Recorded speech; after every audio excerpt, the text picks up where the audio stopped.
Next up, we have item number 5, and this is a presentation on the unique sea level rise planning challenges and opportunities for the Humboldt Bay. And this will be the first in a series of informational briefings that we are planning in order to highlight and break down the different aspects of sea level rise science and adaptation planning strategies and policy approaches to deal with sea level rise, as well as identify those significant challenges that we and local governments are facing in planning for sea level rise and climate change. And doing these informational briefings outside of a public hearing on specific permits or LCP items, I think allows a more expansive conversation and on these issues and these challenges. And in addition, given we have several new commissioners, I think the time is right to have these sorts of briefings, and it'll also provide some context for the new commissioners about the efforts that we're involved with climate change and sea level rise adaptation across the state. So with that, I'm going to turn it over to Kelsey Ducklow, one of our great environmental scientists in our statewide planning unit, who is on the front lines of adaptation planning efforts across the state. So take it away, Kelsey. Thank you. Good morning, Commissioners. This item is a presentation to provide the Commission and members of the public with information about the work the Commission and local government staff have been doing to help prepare for sea level rise. I'm going to start today by giving an overview of some of the sea level rise vulnerability assessment and adaptation planning work the Commission has been supporting statewide, before handing things over to Aldrin Laird, a local sea level rise planner and co-chair of Humboldt State University's Sea Level Rise Initiative, and John Ford, Director of Planning and Building for Humboldt County, both of whom will be speaking in more detail about the sea level rise challenges the Humboldt Bay area is facing. Next slide. Diving right in 2015, the Commission unanimously adopted its sea level rise policy guidance. This document, which was developed with funding and support from NOAA, provides recommendations for how to incorporate sea level rise considerations into our planning and permitting processes. It contains a set of guiding principles that frame the Commission's work, information on best available science on sea level rise, which was updated again and unanimously adopted last fall, a library of different types of adaptation strategies, and additional information on legal topics and several technical appendices.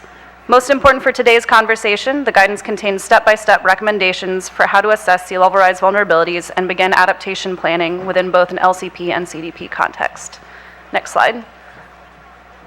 Shown here is a diagram of the steps for addressing sea level rise in LCPs. The first 3 steps, identifying sea level rise projections, analyzing the physical impacts of sea level rise, and assessing risks to coastal resources, make up what is typically called a vulnerability assessment.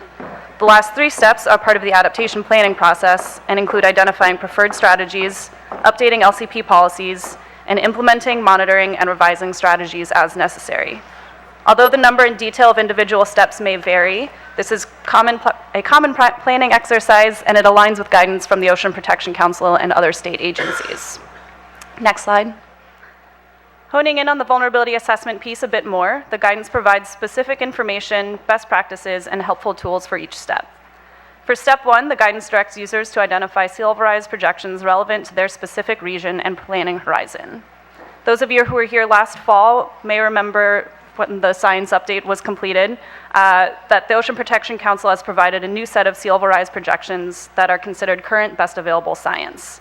Tables like the one shown here are available for the 12 tide gauges along the California coast and give projections for every 10 years through 2150.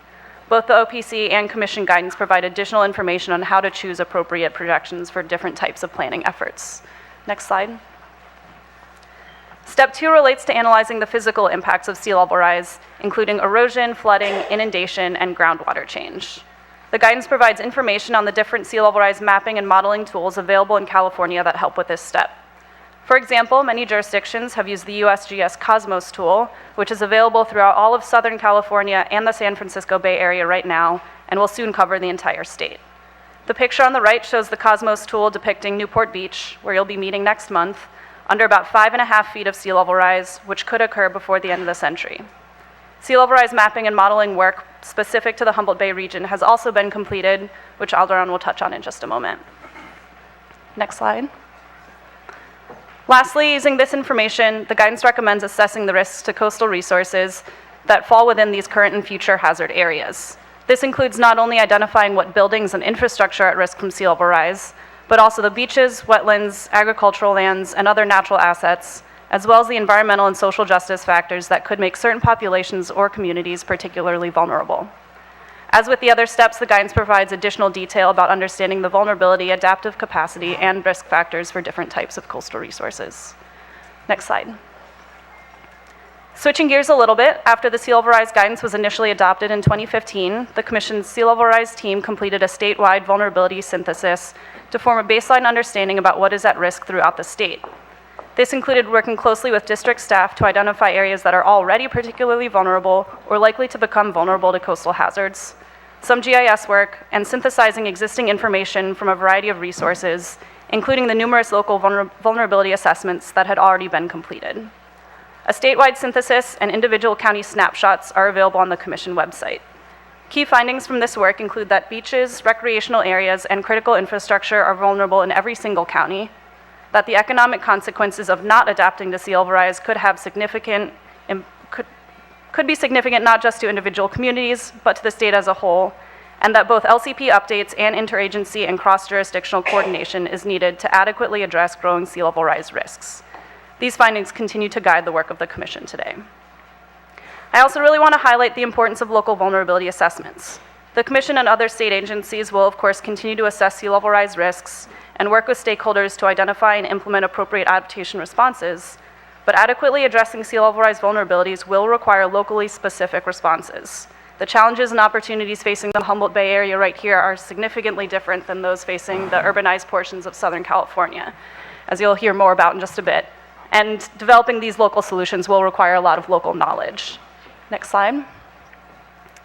To that end, the Coastal Commission, along with the Coastal Conservancy and the Ocean Protection Council, has been supporting local government efforts to complete sea level rise vulnerability assessments. The Commission is now in its 6th year of the LCP Local Assistance Grant Program, and it has awarded $6 million to almost 40 jurisdictions throughout the state. Currently, 32 vulnerability assessments have been completed or are in progress through the grant program, as shown on the map on the left. These assessments typically analyze multiple sea level rise and storm scenarios through the year 2100 and quantify things like the number of houses, commercial structures, and public access ways, length of trails, roadways, and wastewater and stormwater infrastructure, and acreage of beaches and natural habitats to understand what assets are at risk and when impacts may occur. Some vulnerability assessments also include economic analyses related to what the actual costs associated with sea level rise could be, from damage to built structures to loss of tourism income if beaches are lost. As jurisdictions move into adaptation planning, this kind of information can be compared to the costs and benefits associated with different adaptation options.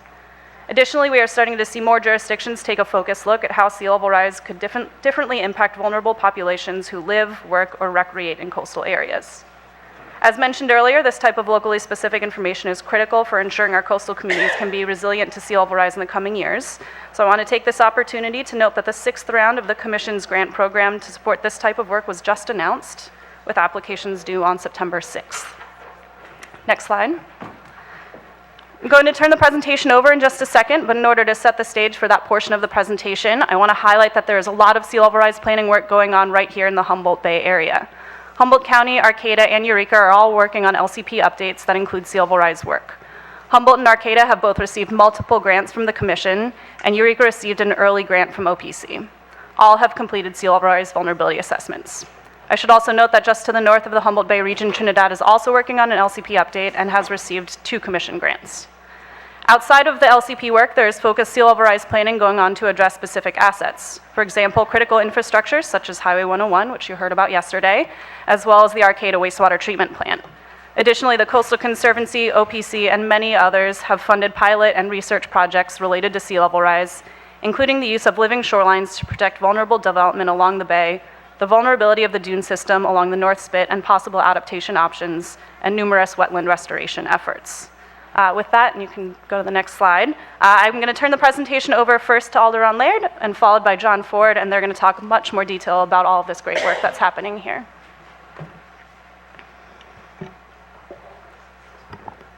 Thank you, Kelsey. My name's Aldrin Laird. I'm an environmental planner with Trinity Associates in Arcata, and I have been working on sea level rise vulnerability assessments for the last 10 years on Humboldt Bay. So I'll give you a quick tour on what we've been doing in the Humboldt Bay region. Does this work? He has a different That's not- PowerPoint.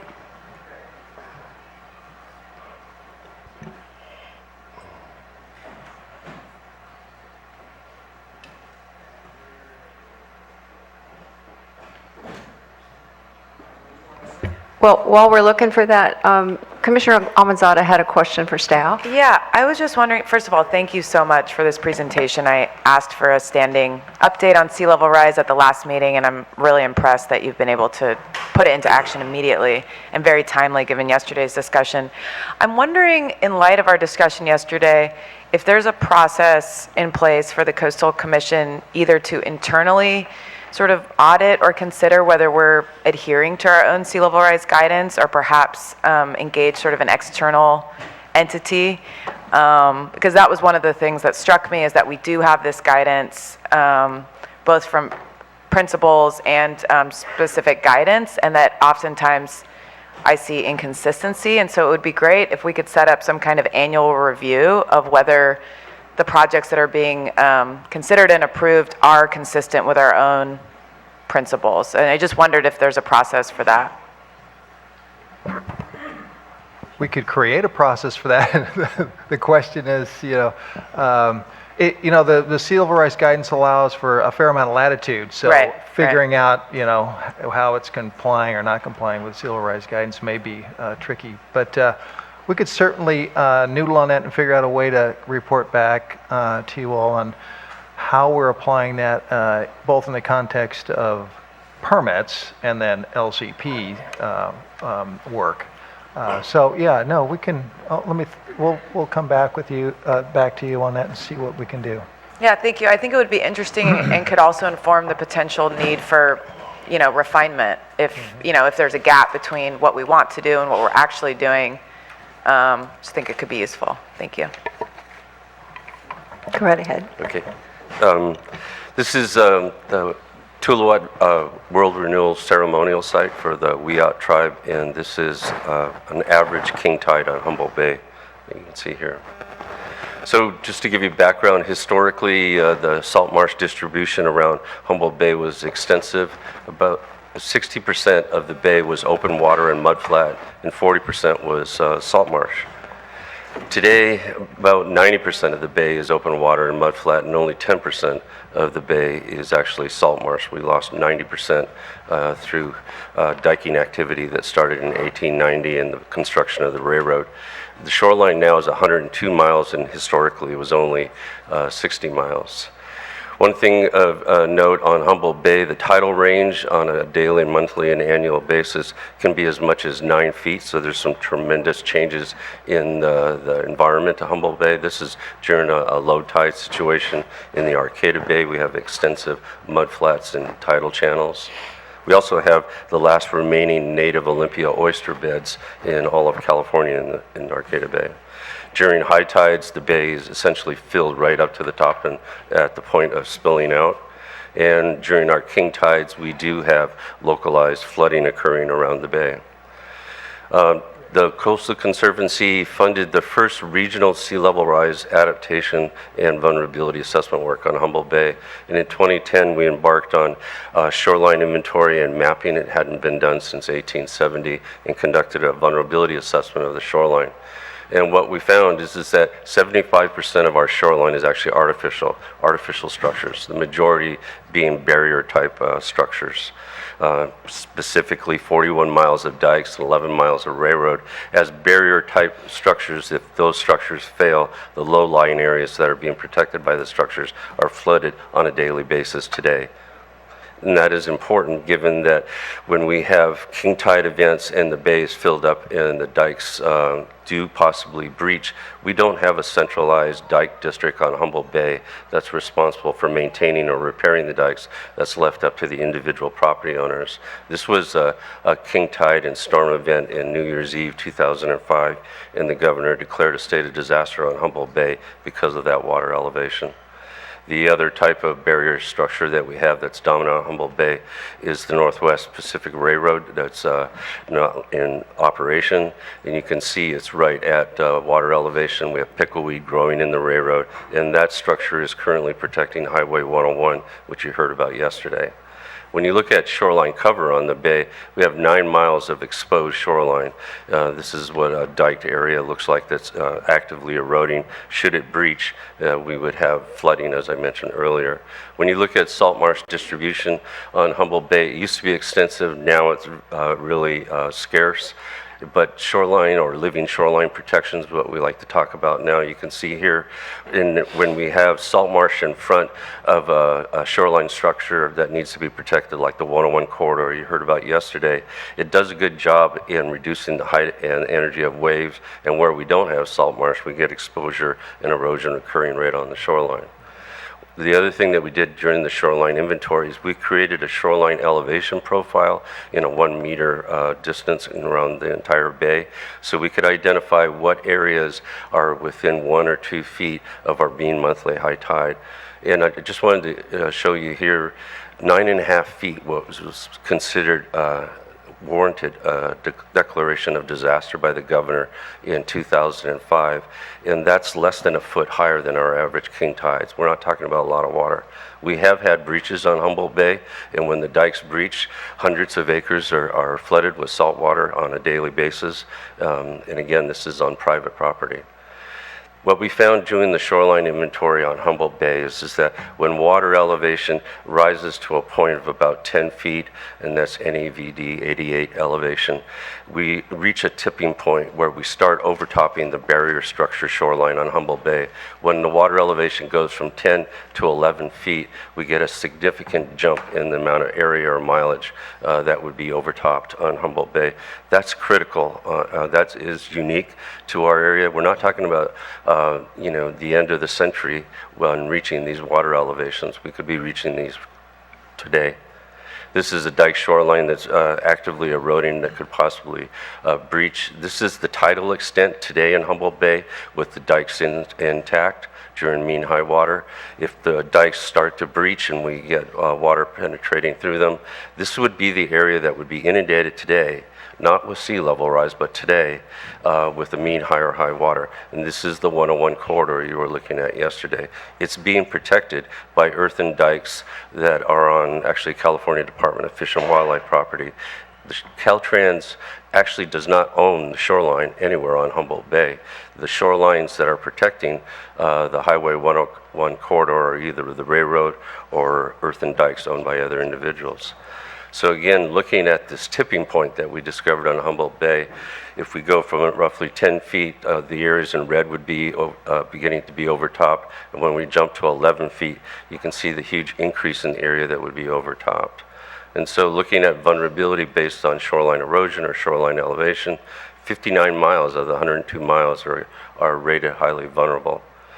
One of the things that we run into difficulty is when you look at shoreline structures, water doesn't really recognize property boundaries or legal jurisdictions, and we need to have as a basic strategy that we are managing areas and developing adaptation plans for hydrologic units. There's 23 hydrologic units that have a dike shoreline on Humboldt Bay, and the county has assessed all of those areas and developed a priority list and ranking for diked subunits based on the number of assets that are being protected by those dike shorelines. So this is what the shoreline is going to continue to change. It's not in a static state. It's dynamic. This is the iconic eucalyptus trees that you heard about yesterday along the 101 corridor that are slated for removal. And when we look at sea level rise, when we leave the existing conditions and vulnerability on Humboldt Bay and we start to look at sea level rise, we greatly benefited by research that was done by Cascadia Geosciences led by Jay Patton, who looked at vertical land trends or tectonic subsidence in our area. And then our local engineer, Jeff Anderson with Northern Hydrology and Engineers, with funding from the Coastal Conservancy, developed a hydrodynamic model specific to Humboldt Bay and generated tidal inundation maps in 1 foot intervals for us to use in our vulnerability assessment. And so what we found with the work that Cascadia Geosciences did is there's a rather unique situation in our area north of Cape Mendocino. We have the highest rate of sea level rise on the entire west coast of the United States. The North Spit tide gauge, which is highlighted there in blue with 4.73 millimeters per year, is the highest rate of sea level rise. And right next to us is Crescent City, is the other extreme. It's the lowest rate of sea level rise in the entire west coast of the United States. Past sea level rise coastal documents that looked at the whole region mischaracterized the situation in our area because they looked at representational tide gauges, and they would always look at Crescent City and say north of Cape Mendocino is really not in a situation that needs to be addressed right away, yet we have the highest rate of sea level rise. OPC corrected that oversight when they issued their sea level rise guidance in 2018. And when you look at the sea level rise projections OPC provided, we reached that 2-foot water elevation threshold possibly by 2040, and we reached the 3-foot threshold by 2060. So we're not talking about the end of the century. We're talking about 20 to 40 years time frame in order to do the planning, the engineering, and do the implementation that's necessary to protect assets in Humboldt Bay. We've been, the Conservancy funded the regional adaptation planning and vulnerability assessments on Humboldt Bay. The City of Eureka has, and the City of Arcata have completed vulnerability assessments. The county has completed vulnerability assessments in general on Humboldt Bay, but they also did a focused dike shoreline sea level rise study. And they also embarked on looking at vulnerability and adaptation for communities at risk. We have 3 unique communities on Humboldt Bay in the county's jurisdiction. With 3 feet of sea level rise, 1 meter, which could occur by 2060, there's 2 communities on Humboldt Bay that would cease to exist, and these are King Salmon and Fields Landing. This is just by 2060, 40 years is the time frame we're talking about. They already experienced king tide flooding in their communities. The stormwater drainage is back up, the shorelines are overtopped. And the problem with these low-lying communities which were built on former tidelands is that even if we built dike barriers or tidal barriers around those areas, the low-lying ground would be subject to rising groundwater in response to sea level rise. We have seawalls, on a major seawall across from the entrance of Humboldt Bay that's being impacted now. Jetties essentially focus all the wave energy right at this point. Behind the railroad tracks is a major sewer line for a local community services district and Highway 101. And looking historically at what has occurred since the jetties were constructed on Humboldt Bay, again, they focused all the energy on the shoreline to the east. And in a period of 70 years, we experienced about 1,500 feet of shoreline retreat and erosion. And today there's a seawall at the base of the bluff that eroded 1,500 feet. This seawall would be overtopped with 2 meters of sea level rise. And what's particularly disturbing is that the spent nuclear fuel storage installation that PG&E has is only 115 feet from the bluff. With 2 meters of sea level rise, it overtops the seawall. We saw 1,500 feet of bluff retreat in 70 years. This is really an exposed structure that when the commission required PG&E to do a sea level rise assessment, the commission said essentially this facility is going to be here in perpetuity and it needs to be addressed. It's a critical feature on Humboldt Bay. If we look at 2 meters of sea level rise on Humboldt Bay and just exactly what it would impact, you can see that the bay itself really expands. The open water mudflat goes up to about 33,000 acres. It's about 18,000 acres now, and we gain about 3,000 acres of salt marsh. But if you look at where the utility infrastructure has been placed on Humboldt Bay, it's been placed on all of the diked former tidelands that are being protected by dike shorelines, yet none of the utility service providers own any of the shorelines. They're not maintaining it. We have PG&E's gas lines, there are electrical transmission towers, we have municipal water transmission lines, sewer lines, lift stations, optical fiber lines. All of that infrastructure has been put in probably the most vulnerable location on the Humboldt Bay region. Humboldt Bay's power generating plant is subject to being totally inundated with a little more than 1 meter of sea level rise. And wastewater treatment facilities like the city of Eureka's are essentially out in the bay. And we have sewer lines and lift stations. Lift stations are electrical devices. They don't respond well to saltwater inundation. And again, the King Salmon and Fields Landing area. We have major municipal water transmission lines. Trying to do this type of emergency repair under 10 feet of tidal water on a daily basis could be difficult. The electrical transmission lines will be out in the bay. And when we look at the transportation infrastructure, and you talked about that yesterday somewhat, there's 11 different segments of Highway 101 that would be inundated with 1 meter of sea level rise, and 46 segments of local streets and roads that would be inundated. That's a lot of infrastructure that needs to be addressed all at the same time. And we are having Nueces flooding, and the king tides will continue to go up in elevation. If we look at the existing surface elevation and we overlay rising water elevations from sea level rise, we'll see that the intertidal habitats will migrate with sea level rise. With 0.5 meter of sea level rise, you can see that the mudflat environment expands, the salt marsh environment contracts.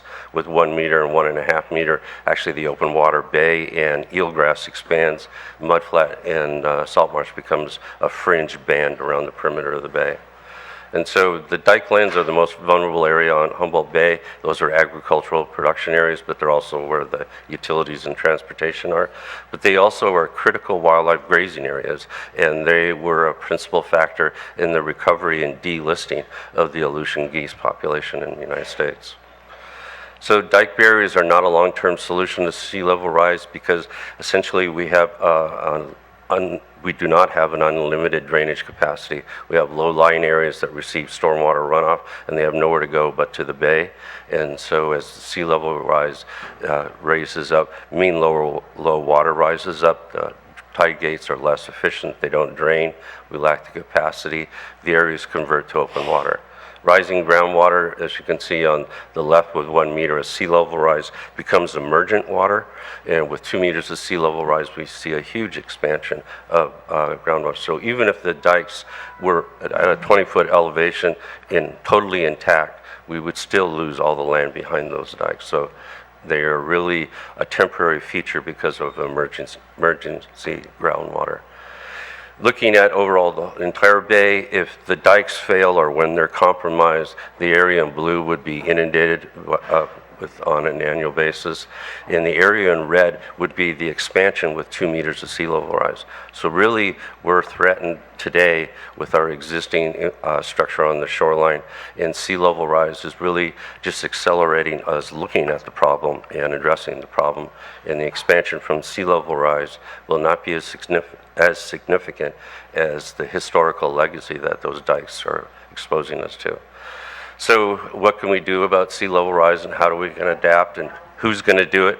That's the big question on Humboldt Bay. Dikes can protect low-lying areas for a little while.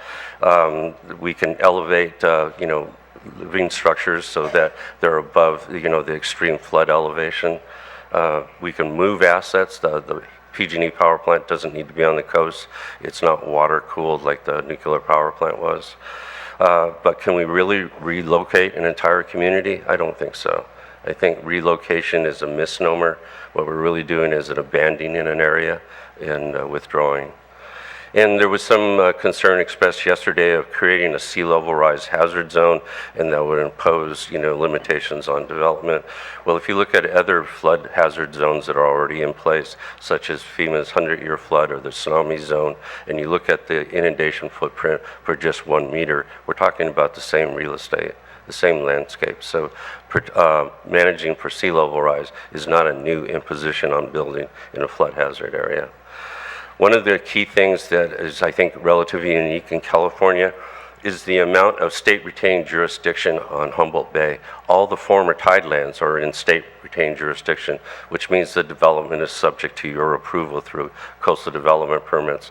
And the local coastal programs are really, their jurisdiction and their effect is outside of the actual area that's threatened by sea level rise. So it's really, what we want to try to address adaptation for communities at risk, like King Salmon and Fields Landing. All of those communities are in your jurisdiction, not the county's jurisdiction. So if the county develops adaptation policies in their LCP, you're not bound by those LCP policies. You are adhere to Chapter 3 of the Coastal Act. We need to bridge that gap where you are certifying the LCP with those adaptation policies. And it would be real helpful if you followed the LCP in the review of development and helped with regional planning on Humboldt Bay. We had a regional planning effort for sea level rise that ended in 2015. I think it's time to resurrect that effort and to have the county and the commission as co-leads lead that regional planning effort, to bring Caltrans in and all the other entities. So we look at the bay as a whole, as a unit. We can't look at it parcel by parcel.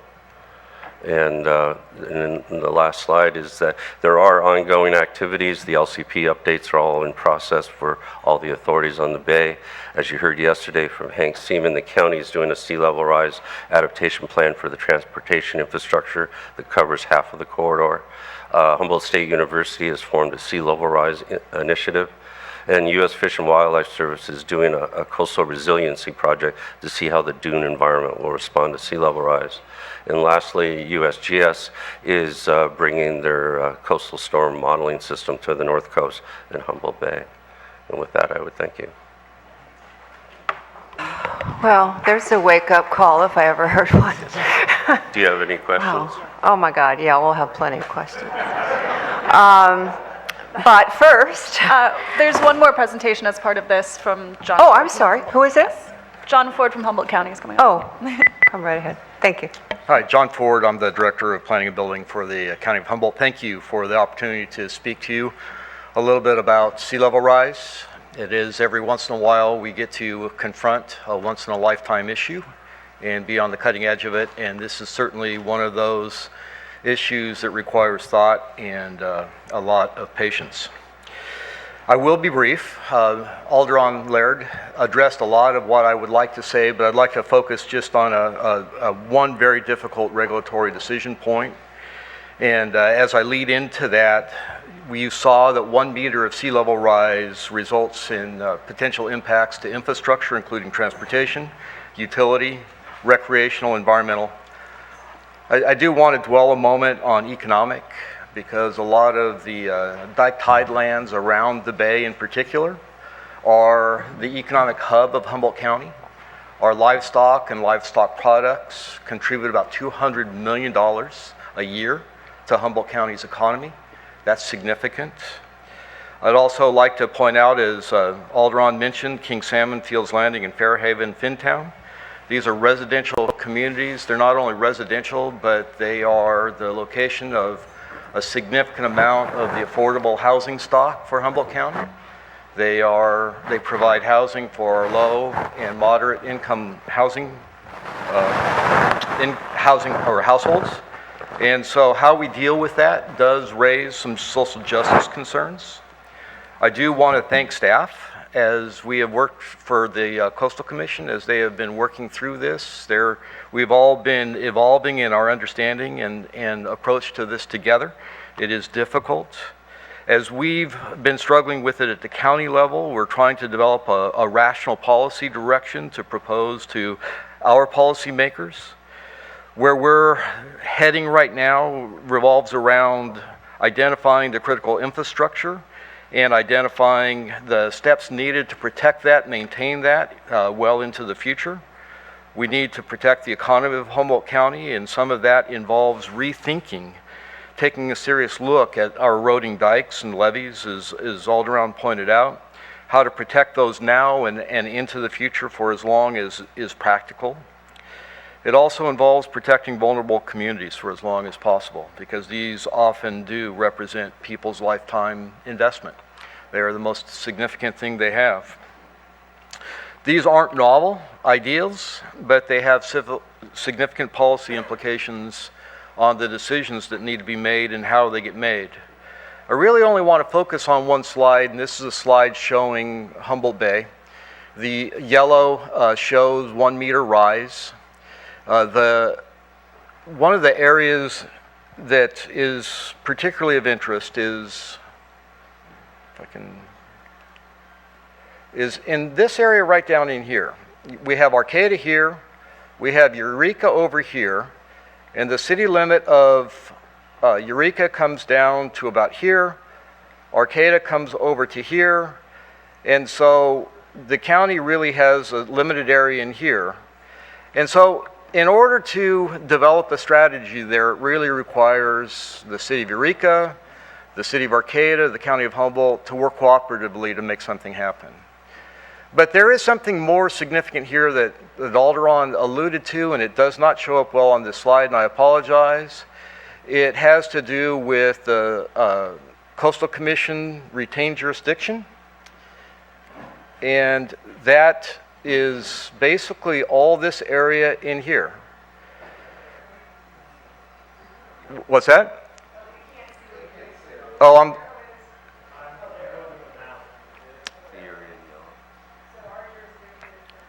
the red line is the Humboldt Bay Area Plan. The California Coastal Commission jurisdiction is the hashed area.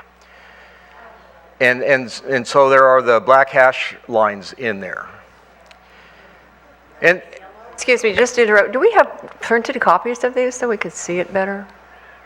I'm sorry I did not bring a printed But copy. we can Okay. certainly get some printed copies for you. Yeah, that would be good, because it's been very hard to really see the details. We get the gist of it, but thanks. Go ahead, I'm sorry. And no, thank you for taking the time to struggle with this. Is that so in this situation, Eureka, Arcata, the county could come up with a collaborative approach that works well to address that area.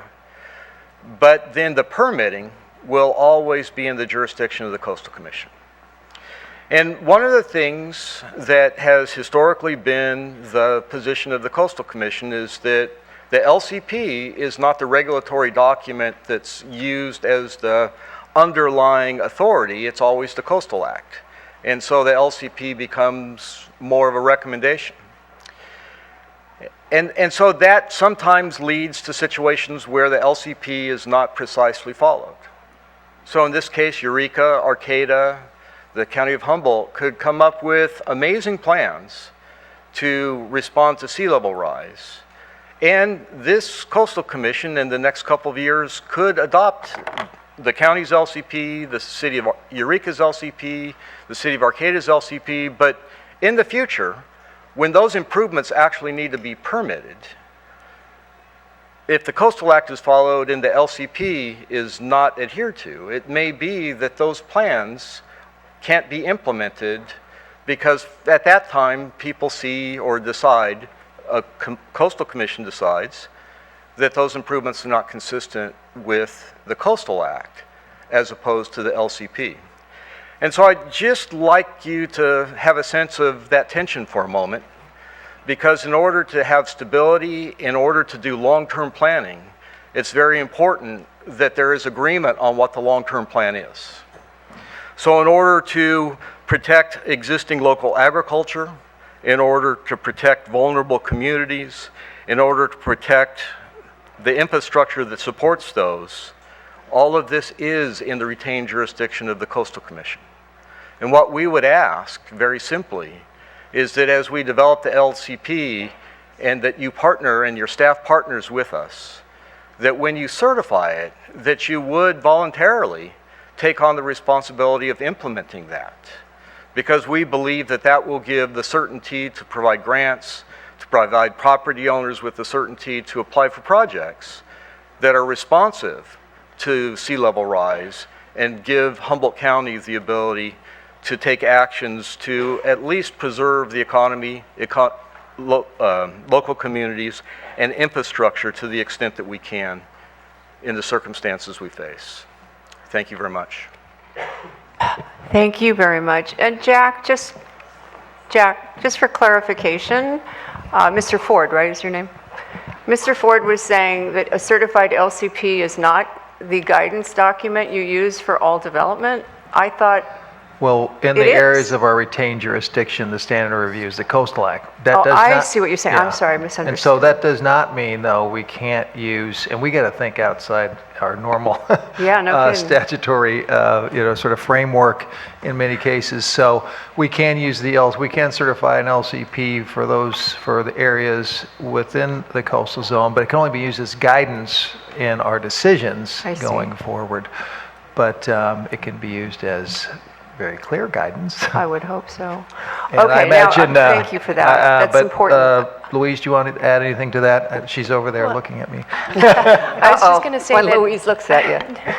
no, it's basically what Jack was saying, but we do use LCPs as guidance on a number of different permits along the way. And one good example would be Venice, where we use the LUP as guidance frequently. And that's not a fully certified LCP, but yeah, but it's sort of the same thing when we have a certified LUP on appeal that we use that as guidance. It would be a similar situation where we have a fully certified LCP that we use as guidance, and we follow it. I think the only times when there's some tension with the certified LCP and the Coastal Act is when the LCP is pretty outdated, and so there may be issues with incompatibility, but that should not be the case here, where it's all being certified and then basically immediately implemented. Yep. Okay, I have speakers. Jennifer Savage.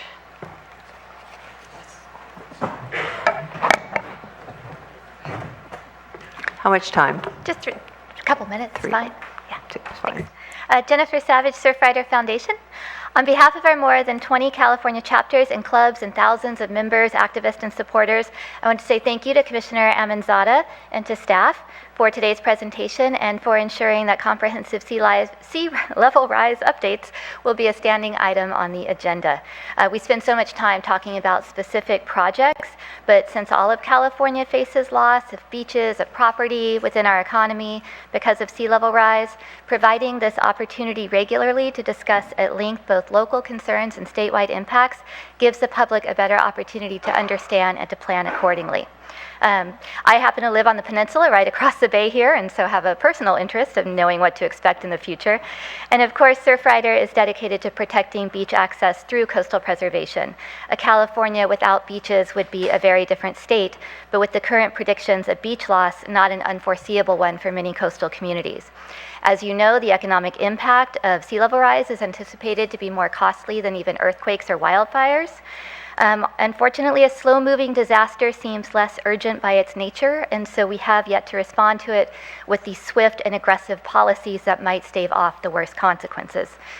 And I'm sorry I'm being so doom and gloom this morning, but I just wanted to really say we, again, appreciate the Commission and staff's commitment to ensuring compliance with the Coastal Act, to push for conditions that will be the most proactive when it comes to our beaches and our bluffs, and for striving to encourage communities to think long term. These updates should serve well in furthering these goals. So thank you. Thank you. Joanne McGarry. Hello again, my name's Joanne McGarry. Remember the golden rule, that's what I talked about earlier. But this time around, I've been known in other public speaking avenues to be Joanne McGreta, because I am highly, highly influenced by that young 16-year-old Swedish climate activist, Greta Thunberg, whose profile picture on Facebook is of her half underwater because of sea level rise. And Aldrin Laird's presentation and his earlier presentations I have heard, I see how they have impacted me and have impacted you this morning. And this is a very important issue. And one of the things Greta inspires me about is she says, you don't have to listen to me, but you have to listen to the science. And you have to understand equity is an important component in how we make our decisions. So I just really appreciate you understanding the uniqueness of what Humboldt Bay represents in terms of the climate crisis, sea level rise, and how we need to deal with it. And when I talked about history earlier on, a lot of that was human history, but the natural history of this place is equally important. And I think when discussion was happening yesterday about the 101 corridor, we can rise above all of this to create successful future for our community in this area. So thank you. Thank you. Jennifer Colt. Hello again. Thank you for taking my late speaker card. My name's Jennifer Kalt. I'm the director of Humboldt Baykeeper, and I'm a founding member of the Humboldt State University Sea Level Rise Initiative, along with Aldrin Laird. I just want to highlight a few things that that Aldrin talked about, which is now you know we have twice the rate of sea level rise here on Humboldt Bay as the state average. And there's been an amazing amount of work, mostly by Aldrin Laird and some of his partners, on vulnerability assessments over the last decade or so. But now comes the hard part. How are we going to use that knowledge and adapt to what we know is coming? Yesterday's 101 Corridor Project hearing was a case study in how we're not adapting, I would say. So in addition to Highway 101, the railroad corridor, which will soon hopefully be a trail corridor, PG&E's long-term nuclear waste storage facility that Aldrin spoke about, that's 150 or 115 feet from the edge of an eroding bluff. Several communities and power lines, sewer lines, water lines. There are a number of projects that will be coming before you that are setting up more conflict with local and state agencies. Some of them are wastewater treatment facility upgrades in the cities of Eureka and Arcata, which are being driven by regional board requirements for outdated systems that are very low lying because they're gravity based. So if you spend millions and millions of dollars, they're both talking about $40 to $50 million upgrades to their wastewater treatment facilities. They're going to be inundated by sea level rise within the life of those projects. What are we going to do about that? The city of Arcata rejected its LCP update after going through the Coastal Commission process in, I think it was 2013 or so, in large part because they objected to sea level rise policies being included. So we see all over the state LCP updates being driven by grants from the Coastal Commission to the local LCP authorities that die on the vine because the local agencies don't want to do the hard work of telling people we can't be developing in these areas anymore. The county continues to develop in the 100-year flood zone, and outside the coastal zone, we have to pay $2,200 to appeal those permits. Very unfortunate situation. And the city of Eureka just annexed the former mill site that's on the 101 corridor on the bay side of the highway. And their plan is to bring before you sewer and water extensions so they can redevelop that site. So as you can see, there are lots of things to worry about. Will species adapt is a big worry, but will we adapt remains to be seen. Thank you. Thank you very much. That's my last speaker. Shall I just bring it to the commission? Okay. Who'd like to start? Commissioner Brownsy? Thank you, Madam Chair. First, I want to thank Sarah and the staff and Mr. Laird and Mr. Ford for the presentations. I have to say that that this was catastrophic, really, to hear this data. And it's almost like we're hearing the telling of a story about the end of a city if this region does not act.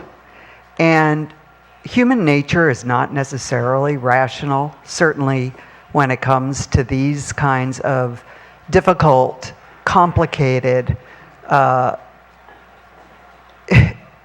almost overwhelming situations. But if ever there was a place in the state of California where these issues must be addressed full on and with all deliberate speed, it's Humboldt Bay and the surrounding cities. I think I want to, if Mr. Laird could come back up, I have a couple questions. One is, thank you so much. Your work is stunning and so important. Thank you. What is the reception of this information to the political and business leadership of this area? Well, say the first reaction is shock.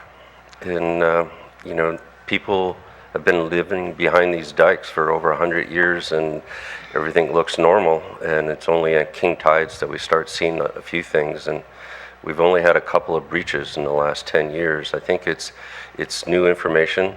And frankly, the local governments they have capital improvement programs that they aren't fully funded.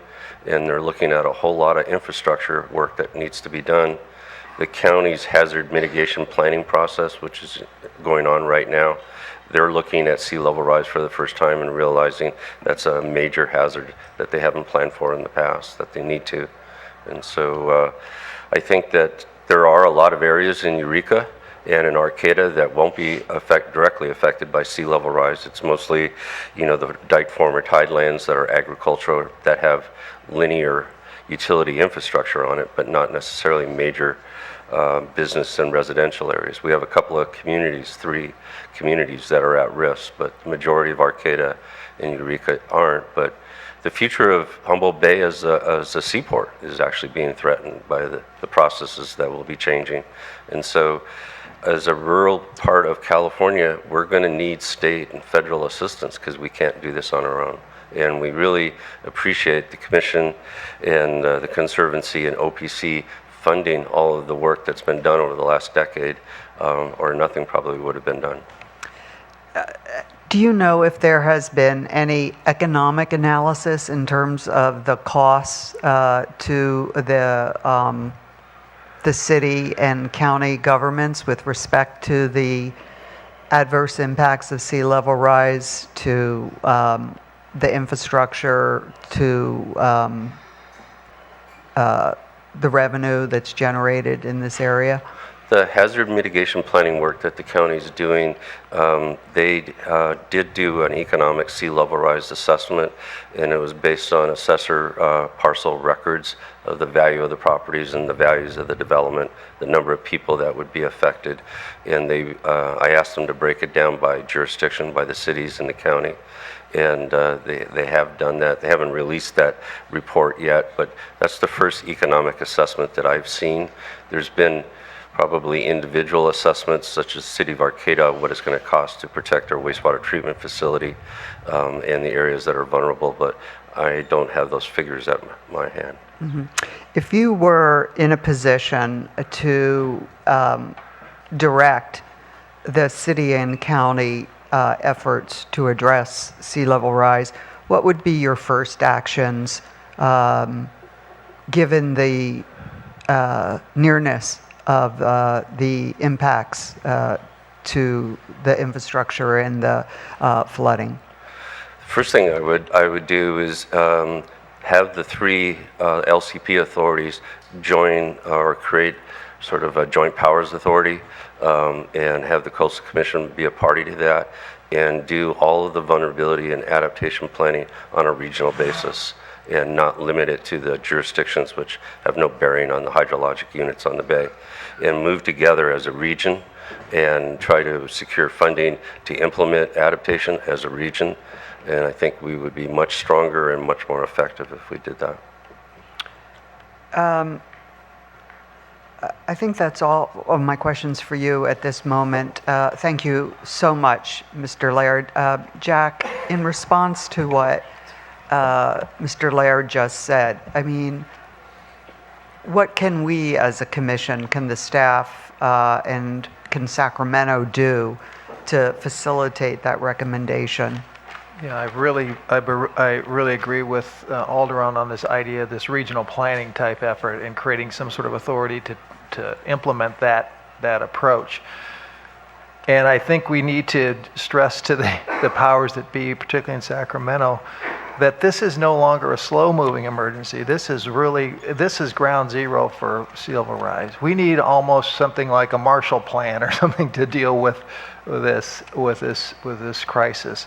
Because as Commissioner Wilson pointed out, this isn't the hotbed of political power in California. So we need to take, as we talked about in the local government workshop, of going together to Sacramento to inform our legislators and also the Resources Agency on this incredible disaster that's about to occur in this area, and really focus on getting resources for planning, but then design and engineering of adaptation projects going forward.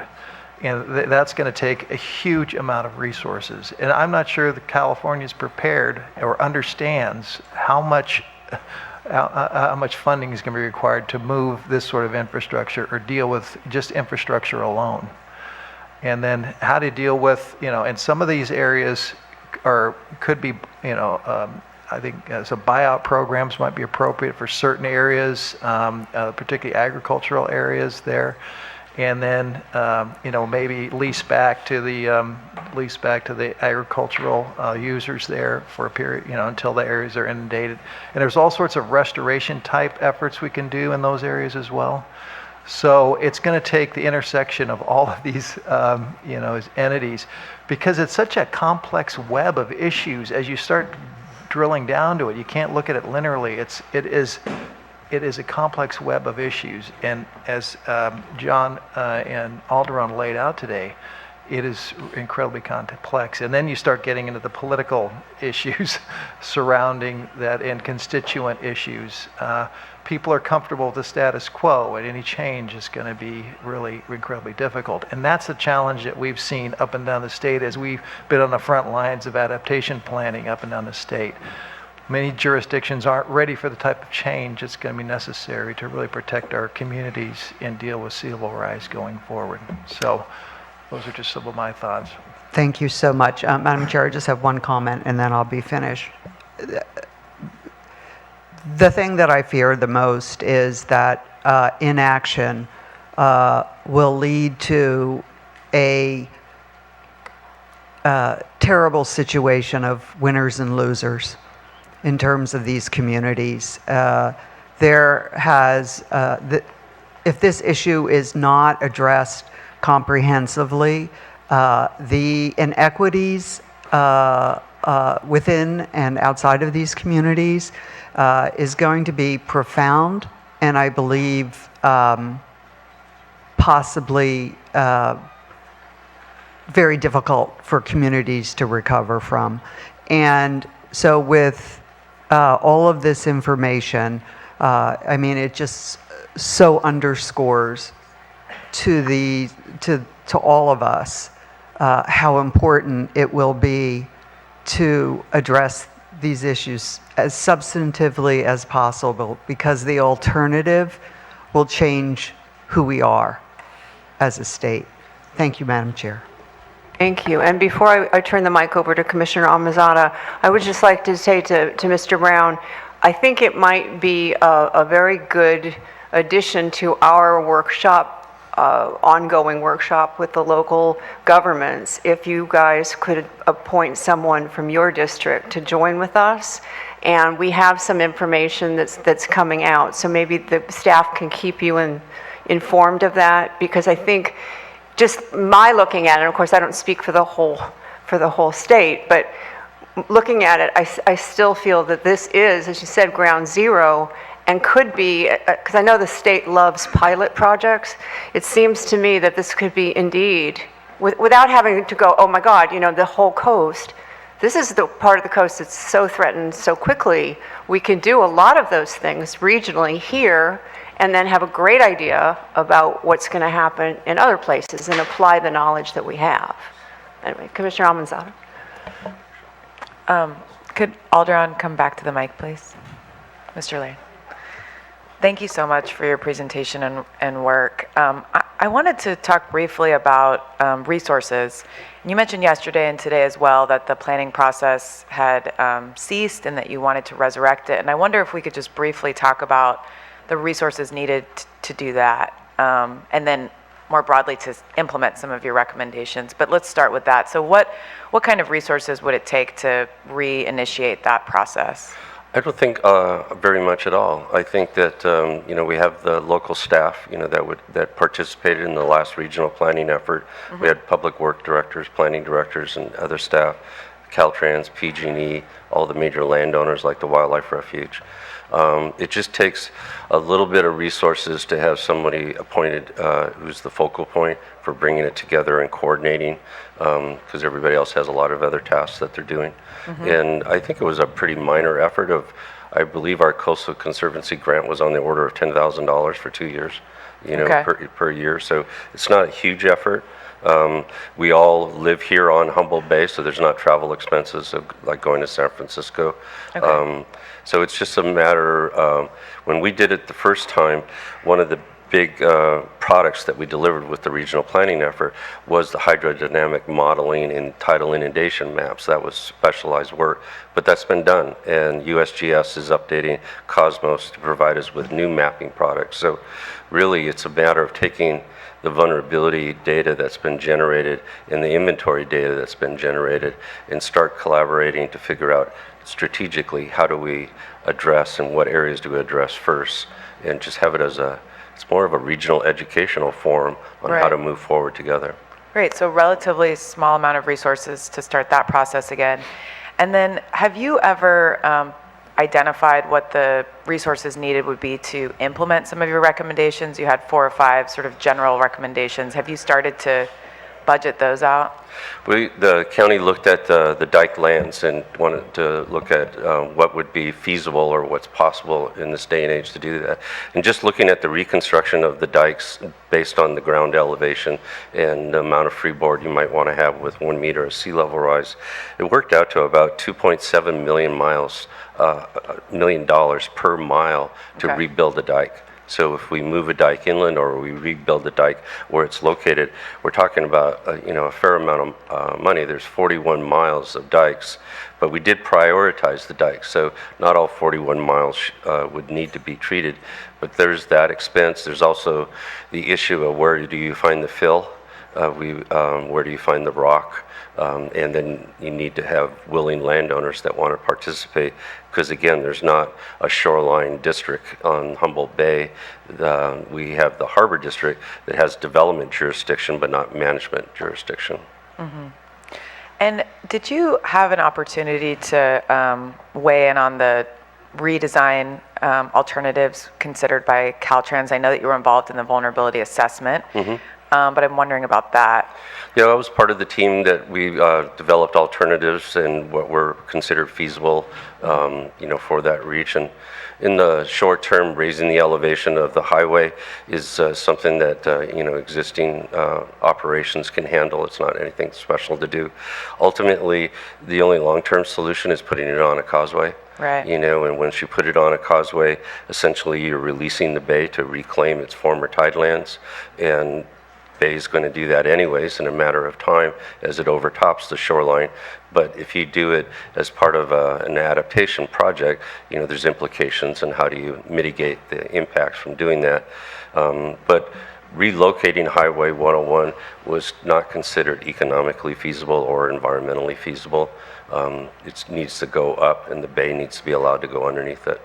And what might we consider as as the next sort of set of either transportation or other public infrastructure come before us in order to implement our own sea level rise planning principles, but also from your perspective as a technical expert, what should we know as a commission?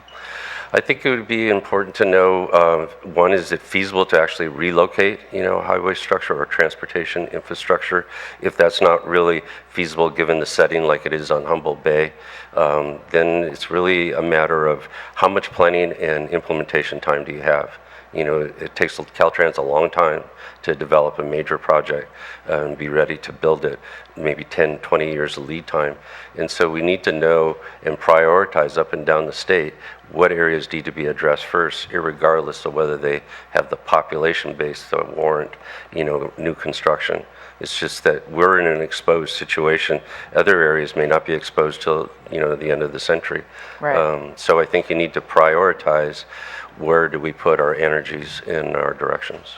And I believe the current transportation analysis is set to wrap up in 2021. Is that right, Jeremy? There is a statewide effort that we're undertaking to do adaptation and vulnerability assessments throughout the state. And the one for District 1, which includes this area, is set for 2021, I believe was on the slide that was presented by Okay. our staff. And is 2021, from your perspective, going to be an adequate time to sort of identify the findings and recommendations? Is that, as a scientist, do you feel comfortable with that time frame that we currently have? For our area here on Humboldt Yes. Bay, we have already completed the vulnerability assessment on Humboldt Bay. You know, the statewide assessment, you know, is really building on what District 1 did. As part of our regional adaptation planning effort, we selected the Highway 101 corridor for the entire length of Humboldt Bay to assess the vulnerability and come up with adaptation strategies. And then that was in turn used by District 1's climate change pilot study. And so we know each segment of Highway 101 and 255 when they would be exposed to inundation and how high they need to be elevated. So District 1 has the information to begin the planning process on how are they going to adapt to those situations. It may be different in other areas like the Eel River Delta or going up to Crescent City. They may not have that vulnerability assessment in place. And so the 2021 would be, you know, a doable time frame to get that information started. But we already have it. We don't need to wait. Great.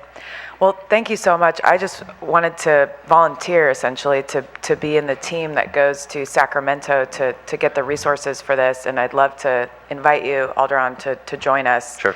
I have a great amount of hope in the environmental leaders of this administration, and I think if we're able to share the data and the information that you've shared with us, it's hard to imagine that there wouldn't be support for resources to initiate the planning process, accelerate the planning process, start to think through the implementing the recommendations as well. So I hope you'll join me. Yes, I'd look forward to it. Thank you. Thank you. Madam Jack? Chair, just on the resources side, we do have $1.5 million in grant funding available that these entities can apply for, and this would be a perfect fit for this type of planning effort going forward. So we've talked about and we've encouraged the local governments here to apply for that in more of this regional context too, a Right. coalition of them together. Versus, But just as an informational item for myself, when we have such good information on a local area that, I mean, it's actually stunning. Why is that not distributed to all the agencies who are also struggling to do the same thing? I mean, Caltrans is spending tons of money, and of course yours is a statewide issue, but in this area, it may not even be needed to do any more work since we have such... and those efforts in this area, they are all the entities are coordinating together. on But I mean, these efforts. is this information getting to them? So they go, oh my Yeah, God, yeah. okay, I've got this plugged in. Absolutely. Did you tell me now? Yes, the information that's been developed on Humboldt Bay, the tidal inundation mapping, it's being used by the current sea level rise adaptation project that the county is leading up for transportation infrastructure. All of that work, they're building on that work and refining and adding to it right now. So we're definitely not reinventing the wheel. We're using what's been done over the last 10 years and moving forward. Great, and then I'm thinking of the state as well. I mean, they're trying to map out the whole thing, and if you just use the puzzle pieces created by yourself and other locals, I mean, it would save a lot of resources and would speed up the process by far. Right. We have 37 vulnerability assessments up and down the state. Right? Great. How many? 32. I'm sorry, 32. I got that wrong. Well, you know, that's 32 more than 32 out of maybe were being 76. That's used. pretty good. Okay, great. Who wanted to go next? Oh, Commissioner Hart. I just have a couple questions. First of all, I know that there's a Safeguarding California Adaptation Plan. Is that the most current plan statewide? Yeah, so the safeguarding plan is updated routinely. I think it's every 5 years. And the way we've been talking about these different types of guidance documents is safeguarding sets up the entire statewide approach to climate change more broadly. So not just sea level rise. They have a coast and oceans portion, which we've worked with them on. Ocean Protection Council has their own state sea level rise guidance, which again gives slightly broader overview in terms of recommendations and best available science. And then our sea level rise policy guidance, you know, points that down a little bit more detail specific to the Coastal Commission's planning and permitting processes. So how do we use the projections that OPC has suggested that we use for different types of projects? And so we're giving more guidance on LCP and CDP specific contexts. And I would add that, our guidance is really focusing down on actual planning and where the rubber hits the road as it comes to adaptation planning. So we have, that's where we're at with our residential adaptation guidelines, is that deeper dive down into the actual development of sample policies and ordinances on adaptation. And then we have a companion project that we're working on critical infrastructure, looking at across the state of how are we going to plan for sea level rise and with our critical infrastructure and pulling all that information together. Right. So I know that's a couple, 3 years old now, but it was sort of a broad document, so it's good to hear. But I wanted to ask, there's so much planning that's been done, and yet, if you look at what happened yesterday, I don't see it being actually applied in terms of infrastructure construction. We're seeing the plan that we are moving forward with, or that Caltrans is moving forward with, doesn't seem to incorporate what we just heard. But be that as it may, it just makes me feel like we're planning, and we're spending so much money on planning, and we need to be executing. And with regard to that, I was wondering if you could comment on if there has been any collaboration or coordination with the Air Resources Board and the potential for greenhouse gas the offset funding to be applied to these kind of projects. Yeah, and we are receiving, 1.5 million a year from greenhouse gas funding for our efforts around planning. So 750,000 of that yearly allocation goes to our local government partners for planning, and the other 750,000 goes to supporting our staff efforts on developing guidance. The problem with that, there's no positions that come with that, so we have to absorb that within our existing staff. So this is a challenge we face, and our local governments face, is getting enough, having the resources to conduct these, these planning efforts at the local level and at our level. We simply do not have the staff capacity to deal with the level of planning that is necessary to make this a successful program, quite frankly. Yeah. Well, I personally feel very strongly. I agree with Chair Bochco's idea of forming a pilot project here at Humboldt Bay, going to ARB, trying to get more funding and positions, and to begin going beyond planning and starting to look at moving infrastructure out of the way. And I'm happy to help in any way I can with that effort.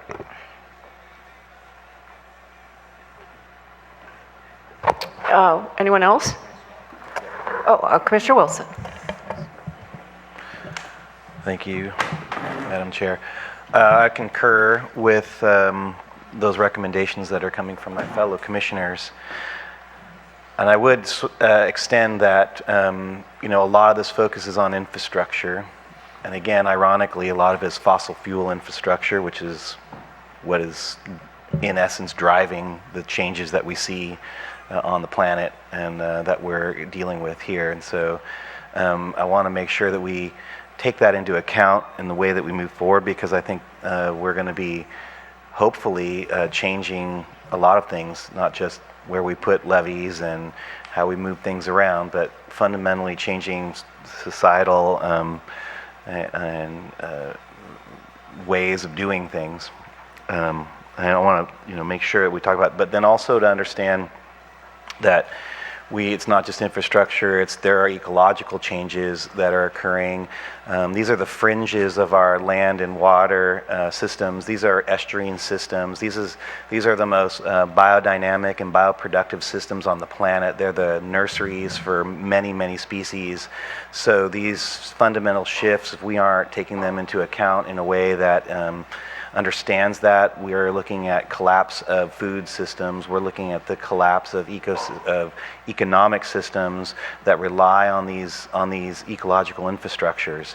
And so we cannot miss that in this discussion. We keep talking about pipelines and roads, but there are, we're talking about again, these fringe habitats, which, we have large land masses and large oceans, but some of the most productive ecosystems on the planet from an ecological and economic perspective are these estuarine systems. I want to make sure that they're accounted for in that discussion.